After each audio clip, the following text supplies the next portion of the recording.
Good. অনেক চমৎকার class নিয়েছে না? আমাদের খুদে শিক্ষিকা। কি নাম তোমার? সামিয়া। কোন শ্রেণীতে? দ্বিতীয় শ্রেণীতে পড়ে আজকে দ্বিতীয় শ্রেণীর ক্লাস নিল, তাই না? ভালো আছে না? কেমন আছে তোমরা একটু বলো তো জোরে। অনেক ভালো না শুধু ভালো? তাহলে একটা তালি হবে জোরে।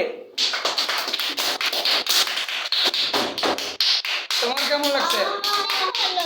আমরা ক্লাসে যাহা পড়াই ওই কথা বলা যাবে না, তাহাই কিন্তু কি আবার তোমাদের দ্বারা পড়াই নেই। এটা ভালো না? ভালো না?